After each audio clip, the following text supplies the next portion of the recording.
mainstream media and the philosophies of this world. God has called you and me to be his ambassadors, even in this dark moment. Let's not miss our moment. And now, the Hamilton Corner. Good evening. Welcome to this post-Labor Day long weekend recovery version or edition of the Hamilton Corner here on American Family Radio and Urban Family Talk.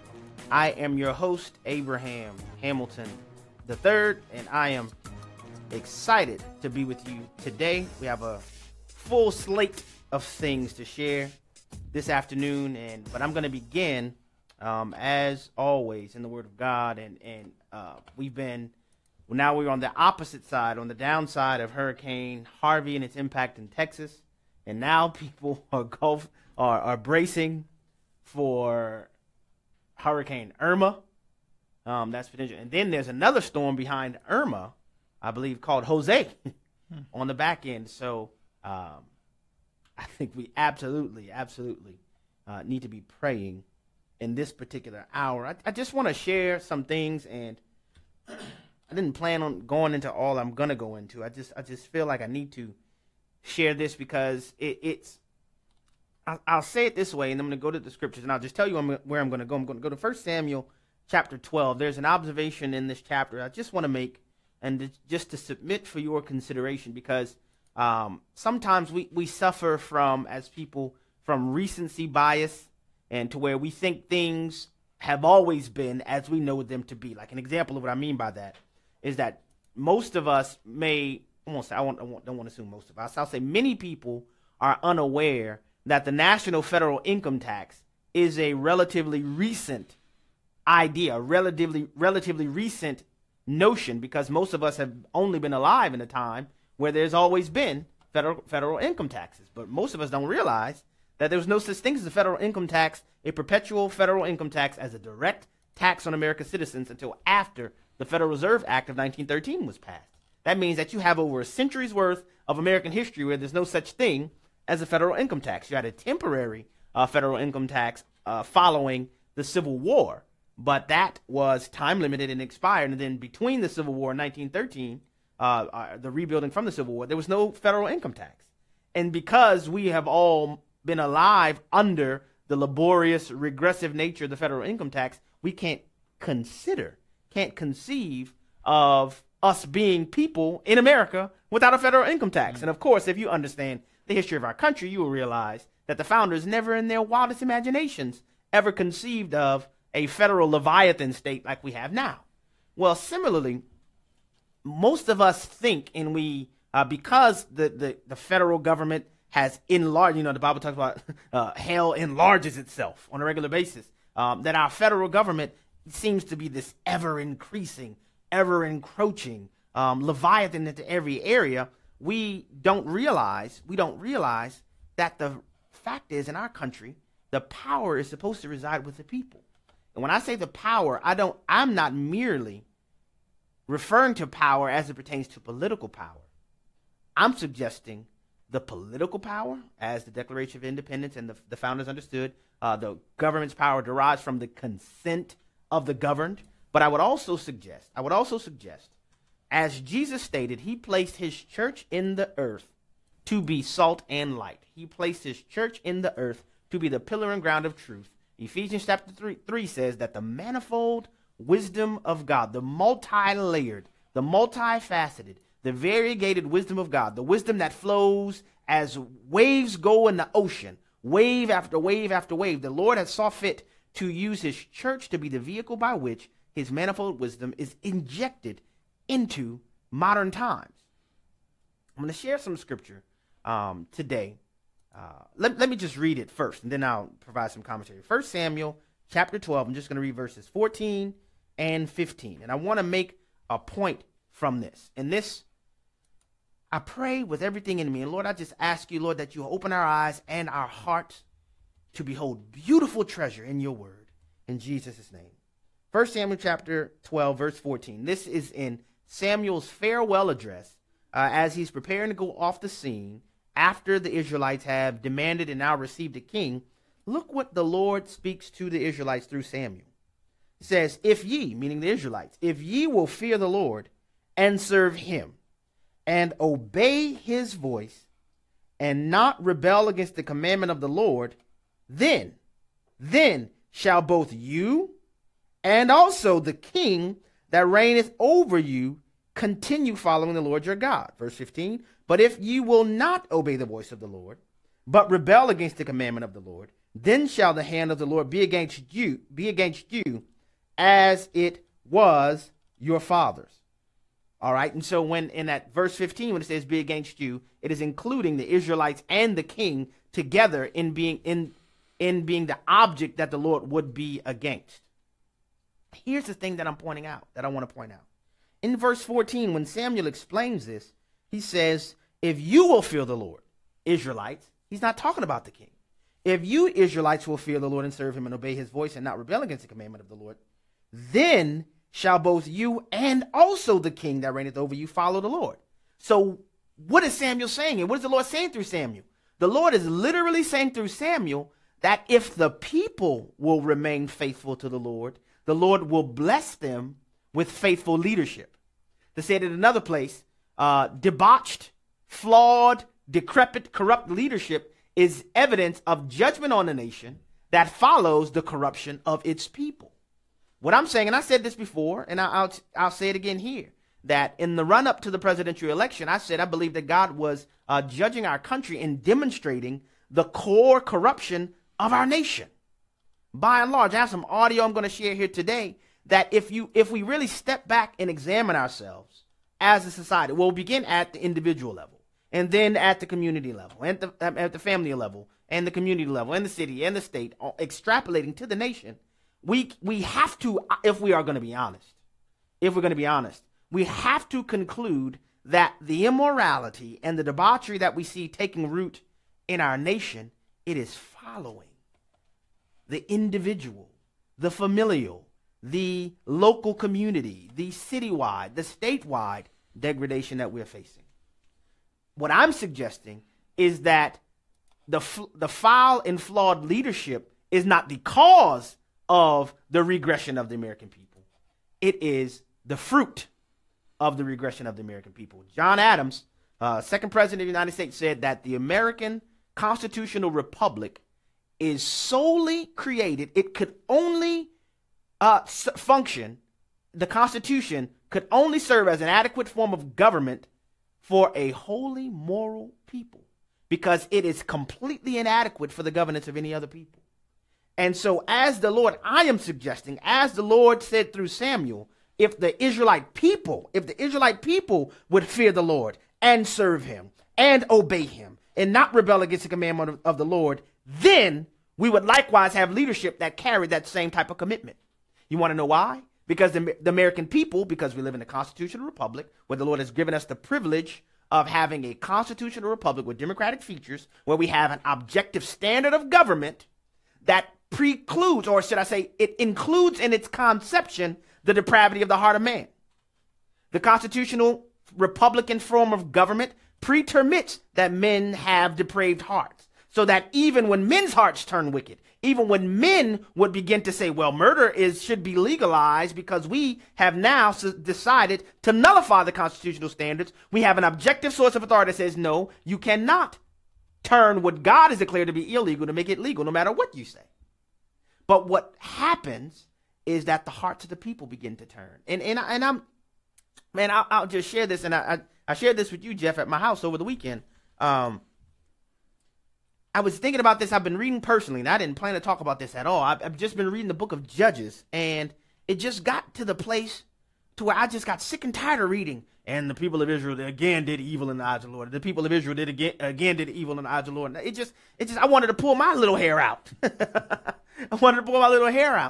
And the thing that just floored me in reading that, it was just that whenever the people of Israel would cry out to the Lord, and you know that the people of Israel weren't crying out to the Lord always because they had been so racked with guilt and contrition had hit them, and they had become so, once again, hearts warmed for the Lord. No, they were crying out because they were trying to get their hiney spanked. You know, they were crying out because they were tired of suffering the negative circumstantial repercussions of rebelling against God. But you know what would happen? Every time, the Lord would respond to their cries. The Lord would respond to their cries. What I see happening in our country, where the rug is being pulled off of many of our eyes, because the absolute atrocity and root rot that we see happening in Washington, D.C., many of us are being confronted with that, saying, wait a minute, I thought these guys were for freedom. I thought they believed in the principles of the Constitution. I thought they believed that. And you're starting to see that, you know, it's not much different. It's really, you have you really have two parties in the United States right now. That you have the Republicrats, that's the politically elite establishmentarian. You have the Republicrats. Then you have, you know, the Freedom Caucus. And and the Freedom Caucus, you know, out of the 435 House of Representatives members, that's about 40 people. And then I would throw in maybe a handful, and literally no more than a handful of U.S. senators, and that's it. And then you have the American people. But what I'm suggesting here, and I have some stories I want to share in that regard, is that the root rot that we're seeing, that the swamp that we see out there, and I know this may be hard for a lot of us to hear, but I think we need strong medicine when we have deep sickness. The root rot that we see out there is most often a reflection of the root rot we see internally. I have some social media friends, and we're just talking. He had been recently going out to evangelize on the weekends, and he posted a post. And man, it was so convicting. He said, "What is the state of the church that when you actually go out to evangelize, you're automatically misidentified as being either a Jehovah's Witness or a Mormon? Automatically. What does that say about the church? Does that say anything about the church? Where are we if we are to be the conscience of the culture, when we in the church are debating whether or not things like the Nashville Statement just released last week, whether or not that's an accurate reflection of biblical fidelity? And I'm saying, what is going on here? And I love Dr. Everett Piper says it best, that what are we as a people if we want to create communities and label individuals and create communities identified by nothing other than their particular sin bondage? Can you imagine that we have the adulterous community that we're going to provide an outreach to? Oh, we have the thieves community within our church that we're creating our outreach to. Come on, where are we as a society? And I am asking the question rather rhetorically. Does the root rot we see externally, or a common vernacular we all know, a lot of people talking about drain the swamp. When we hear the phrase drain the swamp, should we be looking into Washington, or should we be looking into our own hearts? Should we be looking in our immediate vicinity? Is the swamp that we see in Washington, D.C. an accurate reflection of the swamp that we live in on a daily basis? Through Samuel, the Lord says, if you would be faithful to me and obey me, if you would follow me and adhere to my commandments and uphold my instruction and give yourselves wholeheartedly to me, the leadership that you would have would do likewise. I said repeatedly, politicians are nothing more than politicians. They take polls to see which way the wind is blowing, and then they sprint to get in front of whichever way the wind is blowing. Could it be said that the American people is blowing a certain wind that is encouraging the root rot to take place? Just asking the question. And I would just humbly suggest that the answer we need for our country will never come from political mechanisms. They will come from a people who return to her God. If we would return to the Lord in repentance as a nation, we will begin to see things change. Well, you're listening to the Hamilton Corner here at American Family Radio and Urban Family Talk. Thank you for joining me today. We're going to get into the foolishness du jour. I'm going to talk a little bit about how things tend to change prior to elections and after elections. You're listening to the Hamilton Corner. Stay close.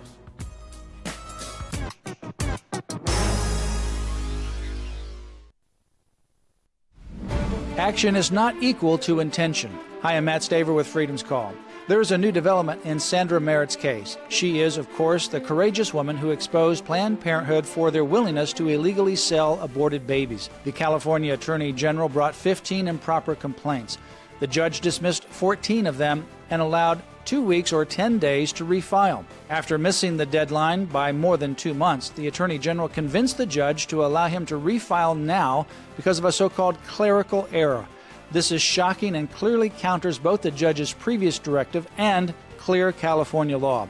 Intent is not the only thing necessary to fulfill obligations of the law. There is no room for intent under this law. It is mandatory. Refile dismissed complaints within 10 days or you're out of luck. These counts should be dismissed. Please continue to pray for this case and for Sandra Merritt. Stay informed at Liberty Counsel's website, lc.org. I get this line from young people all the time. They say, I want to be able to make decisions for myself and be in control of my own life. My response, hallelujah. Hi, I'm Mark Gregston with Parenting Today's Teens. Surprised by my response? But gradually handling over responsibility is the only way to turn a child into an adult. The key, though, is balancing new freedoms with appropriate boundaries. For example, teens should be able to wear whatever they want. But as soon as that clothing becomes immodest, they cross a boundary and face consequences. So, is your daughter ready to take complete control of her life? If you give her the freedom she desires, within the boundaries she needs, she's one step closer to becoming a responsible adult. Learn how to handle the top 4 fears parents face during the school year. Go to parentingtodaysteens.org. Washington Watch advances a culture where human life is valued and religious liberty thrives. Hello, this is Tony Perkins, host of Washington Watch, right here on the American Family Radio Network, inviting you to join us each weekend for the weekend edition of Washington Watch for the latest from our nation's capital on what is happening as it pertains to faith, family, and freedom. You'll hear from policymakers, congressional leaders, and others each day, 4 p.m. Central Time. Be there. This is Robert Jeffress, and I want to congratulate Tim Wildman and all of my friends at American Family Association on 40 years of faithfully standing for the truth of God's Word. I'm grateful for the way that American Family Association remains steadfast in defending the eternal truths of God's Word. Congratulations again on 40 years of faithfulness, and may God continue to bless American Family Association. Shining light into the darkness, this is the Hamilton Corner on American Family Radio and Urban Family Talk. Welcome back to the Hamilton Corner here on American Family Radio and Urban Family Talk. I'm your host, Abraham Hamilton III. Thank you for joining me today. Well, some of the big news that has been discussed today is President Trump's announcement that he is rescinding the DACA program. In case you don't know, DACA is an acronym, DACA, for Deferred Action for Childhood Arrivals. Deferred Action for Childhood Arrivals. It is a program that was introduced into the American mainstream, if you will, by former President Barack Hussein Obama after, I'll say it this way, a unilateral imposition onto our country by President Obama, circumventing the congressional process after repeated attempts to get the measure passed in legislative form as a DREAM Act. After failing to do that, the president just says, who cares about Congress? Who needs a Congress when, as he said it, I have a phone and have a pen? Let me be clear. I have my phone and have my pen. That's what he said. Who needs a Congress, right? Well, the current president, Donald Trump, has announced that he is rescinding that policy. And, well, I guess let me finish explaining that. But he says he is going to delay the complete termination of the program for 6 months to give Congress the opportunity to provide the same type of protections for people called the so-called dreamers. Those are young people, and I would say who would apply to, young people who were, this is important to note, were under the age of 31 years old as of June 15th, 2012, if they came to the United States before their 16th birthday, they've lived continuously in the United States from June 15th, 2007 until June 15th, 2012. They were physically present in the U.S. on June 15th, 2012. And here's another part that I think most people don't realize. It not only applied to those people, but it also applied to those similarly situated individuals whose lawful status expired as of June 15th, 2012. So these are people who prior to the DACA program being enacted by executive fiat, they had some way found legal recourse to get into the country, but that legal status expired as of June 15, 2012. People don't really talk about that. The program applied to about 800,000 children of illegal immigrants, almost all of whom are adults now. Again, I said it applied to people who were under the age of 31 years old on June 15, 2012. So in 2012, they were they were under the age of 31 years old. Now, I mentioned that the president, and I have so many different thoughts racing through my mind. I want to try to get to everything I want to get to. Well, President Trump has rescinded that program, which is a fulfillment of a campaign promise that the president campaigned that he would do, right? Well, what I want to talk a little bit about, and I will say this, I would suggest to you that the president made the right move for no reason other than preserving, and he highlighted this when he announced in his announcement, and Attorney General Jeff Sessions was the man who announced it, was that the basis of the rescission was that it was an extra legislative overreach. It was executive overreach when you have the president who, after attempting to accomplish something legislatively, it fails, and he says, that was a waste of time. Let me go on and do it anyway, without any legal authority.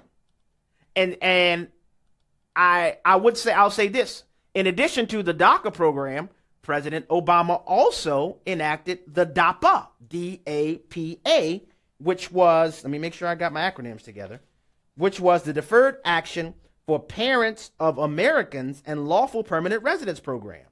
The DAPA, which, to say it succinctly, it was a program for the parents of children who were born in the U.S. If you're born in the U.S., you get U.S. citizenship. So it's illegal aliens who happen to have a child in America. You see what's happening here? And I just, there are people who are waxing eloquent concerning their compassion, but I want to take a little spin in discussing that compassion. But before I do that, I want to just take a trip down memory lane and share with you some of the most pristine arguments against the DACA program that came not from some political pundit, not from some right-wing conservative clinging to his guns and his religion, but from President Barack Obama himself. If you would, Mr. Charles, please play clip number 1.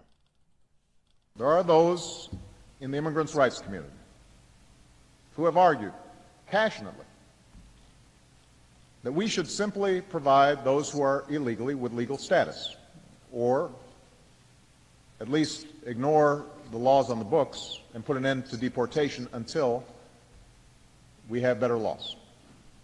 And often this argument is framed in moral terms. Why should we punish people who are just trying to earn a living? I recognize the sense of compassion that drives this argument. But I believe such an indiscriminate approach would be both unwise and unfair. It would suggest to those thinking about coming here illegally that there will be no repercussions for such a decision. And this could lead to a surge in more illegal immigration. And it would also ignore the millions of people around the world who are waiting in line to come here legally. Now, that wasn't my words, folks. That came from none other than former President Barack Hussein Obama. And some of you are saying, wait, what? Abraham, you made that up. I can do a half-decent President Obama impression, but I guarantee you that was not me. That was President Obama himself in 2010, explaining in his own words, back then, I would say, when he says He understands the compassion that drives that argument, but he believed that such an indiscriminate approach would be unwise and unfair. Unwise? Why? I would suggest it's unwise because once you compromise the constitutional fabric of our country, you start on the path toward no longer having a country. What's the point of having founding documents, constitution, and things if we're not going to comply with them? It's unwise and it's unfair, he says, because what about the millions of people around the world that are waiting to get here legally? He said, this is not my words, President Barack Obama said this would do nothing but incentivize other people to come to America illegally and to continue to exacerbate the problem we have here with illegal immigration. You know, what is not being discussed in this conversation, and the President Obama was absolutely right back then, because what a lot of people often don't say, if we want to be honest about this, the presence of the people who are described as dreamers, illegal aliens, who many of whom were the children of illegal aliens who were brought to America they had no volitional involvement whatsoever. If you want to be honest, many of them came to America following former President Ronald Reagan's extension of amnesty to illegal aliens.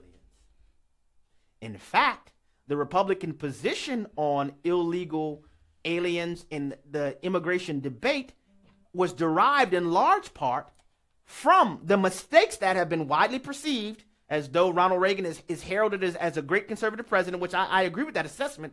But like all human beings, he's fallible. And one of the errors he made was with extension of amnesty. Well, you know what happened with that grant of amnesty?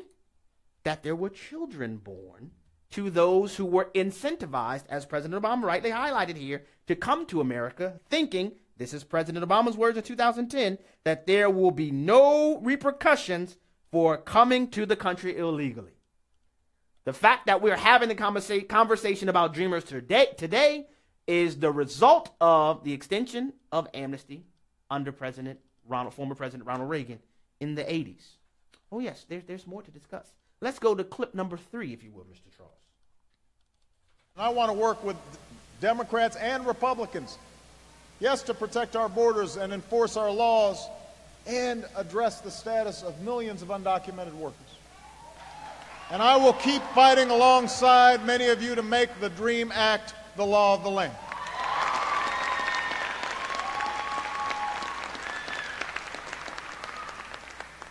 Like all of this country's movements towards justice, it will be difficult and it will take time.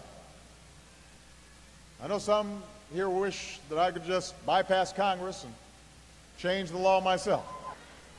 But that's not how democracy works.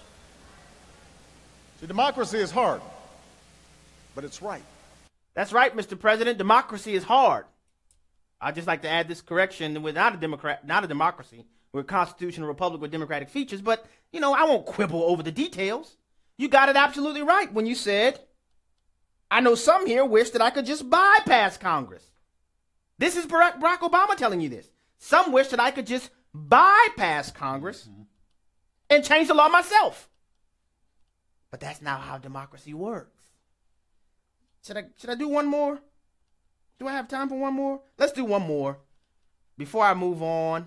Go to clip number 4. This is a short one. Go to clip 4 because we have to get our full constitutional law course from the former constitutional law professor in chief. Right. Talk to immigration advocates. You know, they wish I could just bypass Congress and change the law myself. But that's not how democracy works. What we really need to do is to keep up the fight to pass genuine, comprehensive reform. That is the ultimate solution to this problem. That's what I'm committed to doing. That is the ultimate solution to this problem. Now, all of these are speeches I'm playing. That was in May 10th, 2011 in El Paso, Texas. The previous one was April 29th, 2011 in Miami, Florida. And the one prior, the first one I shared, was President Obama providing remarks on immigration reform in 2010. You want to know what the common denominator is between all of those speeches, ladies and gentlemen? I want to play my Jeopardy music now. You know what it was? This was prior to him being reelected in 2012. See, of course, it's easy to wax eloquent over what the law requires when you're not facing the prospect of reelection. But after he was elected, did. He pulls on the immigration issue, the very same thing he did on homosexual marriage. As candidate Barack Obama, 2007, marriage is union, one man, one woman. Marriage is between a man and a woman. Marriage is between a man and a woman. President Obama gets elected. Me don't know what me thinks. Me don't know what me thinks about the subject. Then the next thing you know, 2012 happens, and all of a sudden his evolution is complete. Homosexual marriage should be a right. In fact, let's spontaneously, wink, wink, light up the White House in rainbow colors on the day Obergefell was decided. Same thing happened on immigration. Fine, we can't do it through congressional means. I'll do it myself. Now, here's the thing I want to talk about, and this relates to my initial points on America, the constitutional republic, with the government that we have being only fit for a holy and moral people, being completely inadequate for the governing of any other, is because I want to just, for a minute, just take a walk down the line of discussing some of the outrage on the immorality engaged in by our president, who would say things like this in objection to President Trump's rescission of the DACA program. One of the objections, you ready for this? You can't punish a child for the sins of his parents, right? You can't punish a child for the sins of his parents. Another one, they're already here. They should be allowed to stay. I mean, what's the matter with you? They're already here. Another one, it's not fair. Immigrants are people too.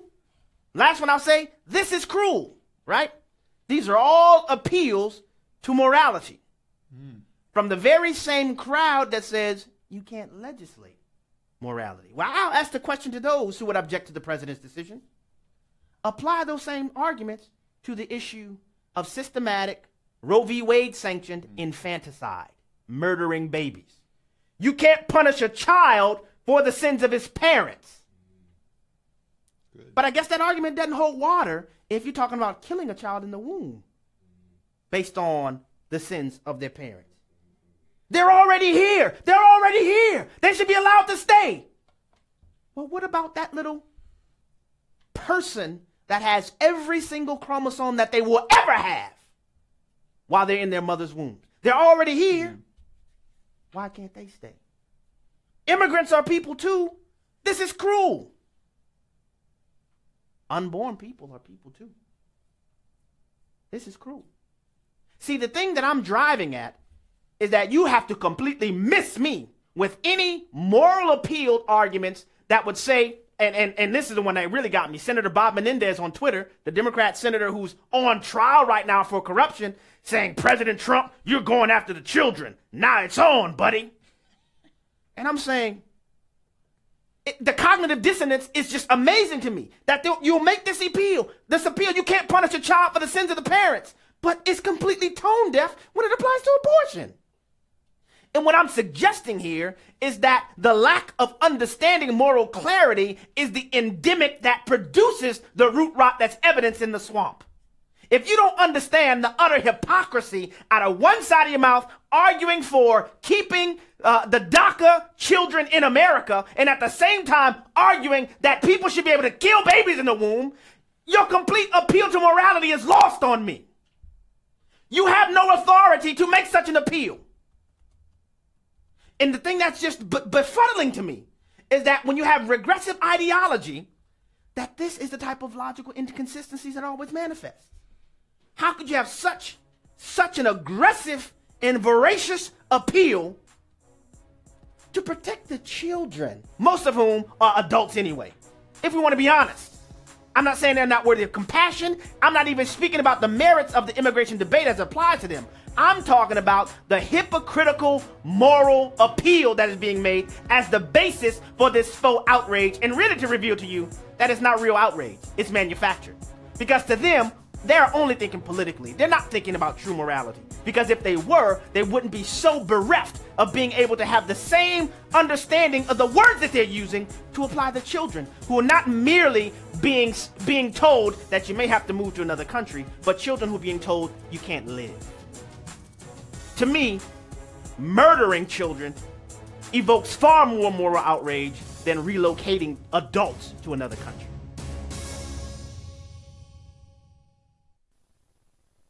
You know, the Bible describes Jesus' last days on planet Earth.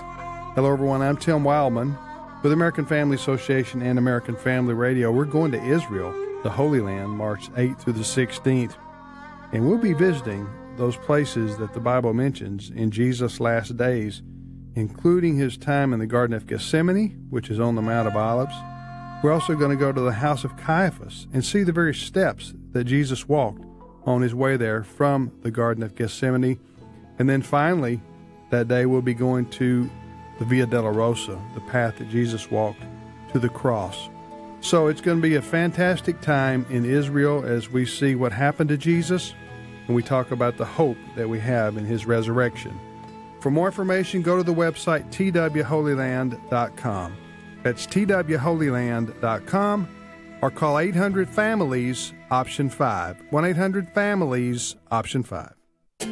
Hi everyone, Carl Kirby here with Reasons for Hope, talking about the tallest land animal, the giraffe. Males, which are called bulls, can stand up to 18 feet tall. The word giraffe is believed to have come from two Arabic words, zarafa, which means fast walker, and ziraf, which means tallest of them all. Both are accurate. At up to 6 feet long, giraffes have the longest neck of any animal. You might think that the animal with the longest neck would also have the most neck bones. For example, the three-toed sloth has 9 neck bones. Ducks and geese have 22. Turns out giraffes only have 7 neck bones, just like you and I. Their neck bones are a lot bigger than ours, though, and each of them is up to 10 inches long. Fact is, evolution is at a loss for this extraordinary skeletal feature. Evolutionary scientists are divided over the theory of their development. It simply does not fit into the theory of natural selection. On the contrary, looks more like ingenious, intelligent, intentional design. For more information about us, check us out at rforh.com. Hello, Americans. I'm Todd Stearns with news and commentary next. The Trump administration took a giant step forward in making America great again by putting Americans first, announcing their intention to terminate President Obama's executive order protecting so-called dreamers. Now, you are going to hear a lot of misinformation over the coming days from the other side. Trump is tearing families apart. Children are going to be left without their moms and dads. But that's just not true. The average dreamer is 22 years old. They earn about $17 an hour, and most are college students. In other words, they are competing for jobs and scholarships that Americans want and need. President Trump is not to blame. The illegal aliens are to blame, and so is President Obama. The illegals are the ones who broke the law. They must pay the price. Just because mommy and daddy rob a bank does not mean the children get to keep the cash. I'm Todd Stearns. The Hamilton Corner podcast and one-minute commentaries are available at afr.net and urbanfamilytalk.com. Back to the Hamilton Corner on American Family Radio and Urban Family Talk. Welcome back to the Hamilton Corner here on American Family Radio and Urban Family Talk. I'm your host, Abraham Hamilton III. We will take your calls this segment. The number to call in is 888-589-8840. Again, 888-589-8840. You know, if you listen to this program we're going to do in this segment, so you might as well go ahead and lock it into your phone. So you can say, hey, Abe's number on the show. Call him live. Third segment. Let's do it. Anything we've discussed is fair game in the show today. You are welcome to call. But I just wanted to share that. And it's, as we stated, it's high time somebody start looking out for America. For Americans. It amazes me that the hypocrisy on this level is not exposed more consistently. It doesn't amaze me. I'm not surprised by it, but it does amaze me. But it's so quickly that there's such a moral appeal. Oh, don't hurt the little babies. Don't hurt the little babies. What did they do? And I'm saying, what about the babies in the womb? What did they do? Why do they get to face the full wrath and scorn of the sins of the parents, if we really want to be honest, most of which is sheerly out of convenience, if we want to be honest. And so I want to share this before we go to the phone lines. Again, if you want to be a part of the program, you call 888-589-8840, and we will have a conversation. But I want to share this bit of audio with you before we go there from actress Martha Plimpton. Martha Plimpton, I guess her most popular movie, she's not popular to me, I had to read up about her, was Goonies, and she was a host of multiple television shows, and she's now an activist a self-declared feminist, and she was a part of a hashtag Shout Your Abortion conference alongside of self-described Christian abortionist. What? Yeah, exactly. Self-described Christian abortionist Dr. Willie Parker. That's a whole nother show that we will have to do on Dr. Parker. But this actress, Martha Plimpton, she has some of the most audacious commentary that I think I've heard recently. But it once again underscores the amount of cultural root rot that we're seeing internally that represents itself publicly and very poignantly in our leadership. So if you would, Mr. Charles, play clip 5, please. Seattle has some particular significance for me for lots of reasons. I have got a lot of family here, some of whom are here in the audience tonight. I also had my first abortion at the Seattle Planned Parenthood. Yay! Now pause it right there. Did you hear the crowd? Not only her and her lunacy. Did you hear the crowd? Did you hear the crowd? We're not talking about somebody who built their first, Lego set. Somebody who, passed the test. She's celebrating her first abortion, and the crowd goes. Some of that root rot. It's evident, and that's what I'm saying. Go ahead and play the rest of the clip, Jay. Notice I said first, and I don't want Seattle, I don't want you guys to feel insecure. It was my best one.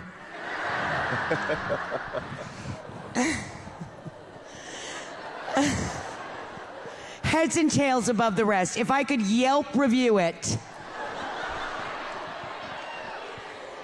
I totally would. And if that doctor's here tonight, I don't remember you at all. I was 19. But I thank you nonetheless. And if the doc, I mean, you probably won't remember because I wasn't that famous then. And I've heard that clip in preparation for the show, but I'm listening to it again now, and it is astounding that this is the conversation we'll have about the intentional murder of a child in the womb. This is a child. Yet this is the same group most frequently and consistently who would go to the mat arguing the immorality of President Trump rescinding the DACA program.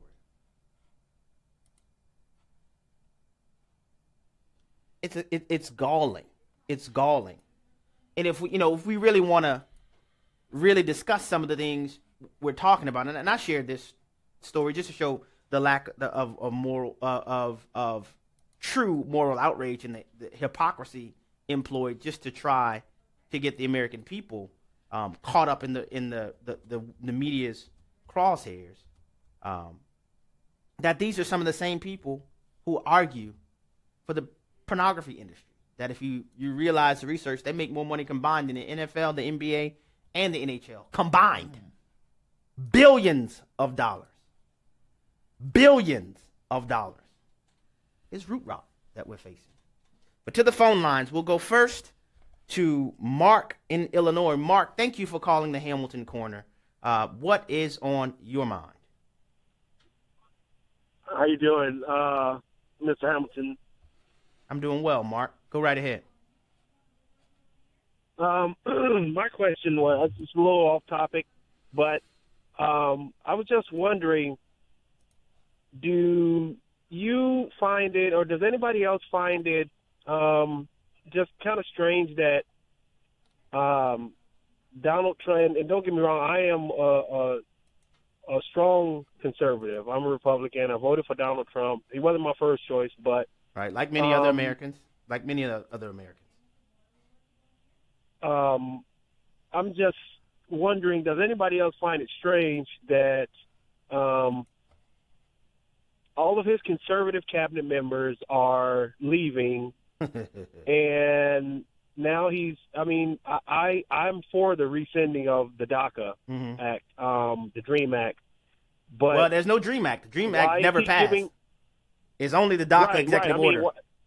Right, but then he's given Congress 6 months to pass this, and I'm just wondering, does anybody else seem does it seem strange to anybody else? Does it seem like maybe, Donald Trump said one thing and then, he seemed really conservative the first few months, but now he's going back on everything. He's going back on the wall and going back on all the other things that he said. It's like, does it seem like one hand is doing something and the other hand is doing something, and they're both not wanting you to see what either hand is doing, and they're going to try to pull the wool over our eyes? Gotcha. Thank you, Mark, for your call, and I absolutely understand your hesitations with the president, especially in light of the apparent jettisoning of all of the people who would probably be a part of the Making America Great Again agenda. Sebastian Gorka, the latest one, I talked a little bit about that. I will tell you that I would think, now this is just Abe taking a shot in the dark, I don't know. I would think the president would be addressing that because there are lots of litigation concerning the DACA program, the program concerning the parents of, well, you say it this way, the program concerning illegal aliens who had children here in America, not being able to get the same type of protections. And I would suspect, I don't know this for sure, that the president would tie a demand for funding for his wall with anything concerning what may be produced as a result of this legislation. Now, I also will tell you, and I've said repeatedly on this program, that as long as the legislative filibuster is in place, more than likely what you're going to get in terms of legislation are items that fit the Democrat agenda. I mean, that's the bottom line. So I would hope, I don't know, that the president would tie any future, quite frankly, ratification of any other pieces of legislation to his agenda. Now, whether or not that happens, that remains to be seen. But thank you very much for your call, Mark. We'll go back to the phone lines where we have Mary, who's been holding. Mary, thank you for your patience. Mary, calling from Texas. Welcome to the Hamilton Corner. Thank you, Brother Abraham. I've got a response to your topic on the abortion. Mm-hmm. I'm a mother, Mm-hmm. and you're a father. I've had 2 children. I do not understand how people can say that my child that I carried was not a child. I could get on a soapbox too, so I'm right there with you. And congratulations on your 5th one. Thank you. Thank you very much, Mary. I agree with you, and it's amazing.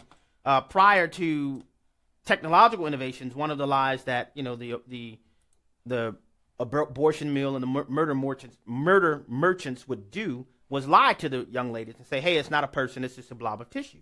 Well, science has advanced to the point to where you can't hold that lie anymore. So now they're changing their posture and saying, hey, it's a child, so what? And again, and what I'm just suggesting right now, those who would object to the president's rescission of the DACA executive order based on moral appeals to fighting for children, who, one, I would suggest, the overwhelming majority are not children. They're adults who are living and functioning and operating on their own, even though it's presented as if, well, it's just these little kids. It's not. It's these are adults. But again, on top of that, how could you make this appeal for children under the DACA program but be completely mute on killing babies in the womb? I don't get it. But back to the phone lines. Thank you for your call. We will next go to Margaret, who's on the line. Margaret, thank you for calling the Hamilton Corner. You go right ahead, ma'am. Hey, Abraham, I just love you. I'm so glad God has positioned you where you are.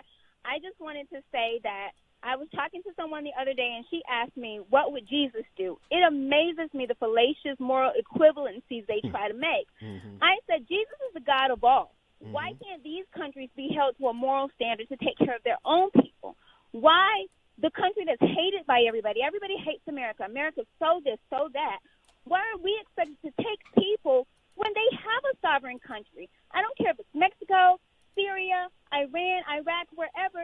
These people have a country, and they're not being held to any type of moral obligation to take care of their own people. Next point, root rot.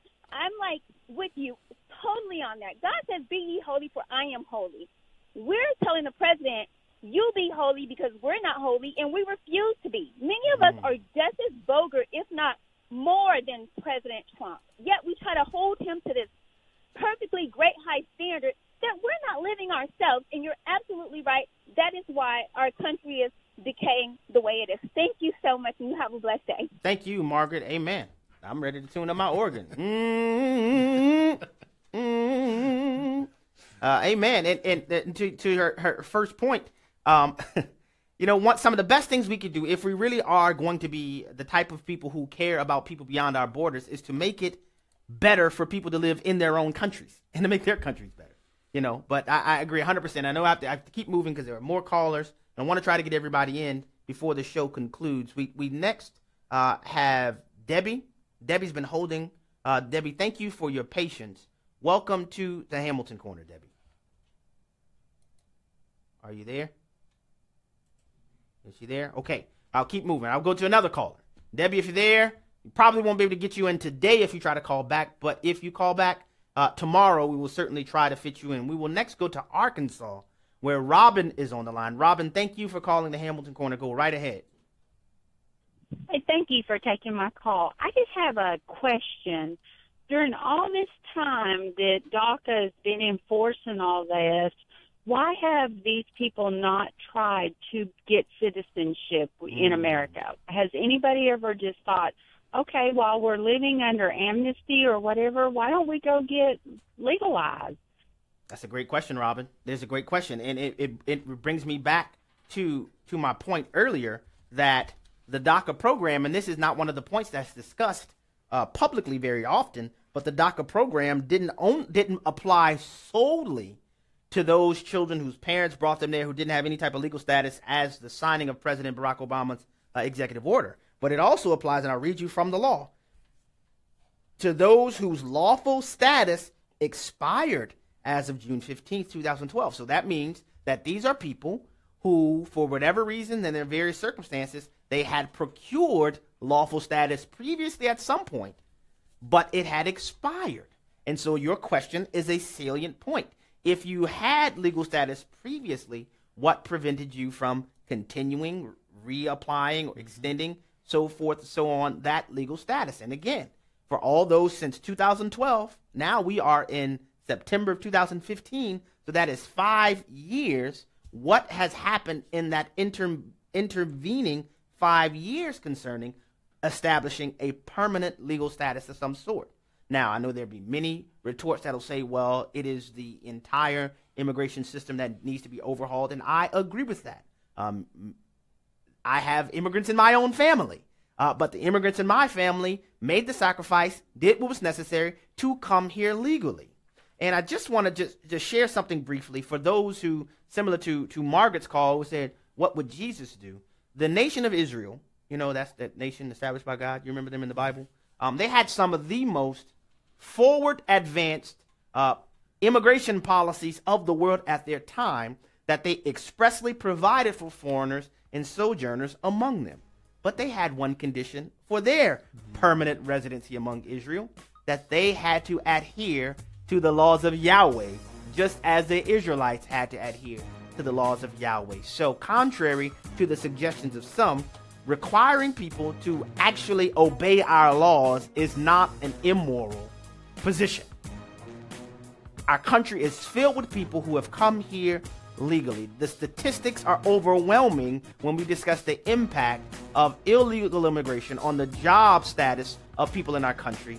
It's time for us to get smart and understand that if we're going to have a nation, we have to have a nation that looks out for our nation. If we don't, we will cease to be the constitutional republic we have been. And it is incumbent upon our people and our leadership to look out for our nation. There's nothing wrong with having bulletin boards that are written in English. The views and opinions expressed in this broadcast do not necessarily reflect those of the American Family Association or American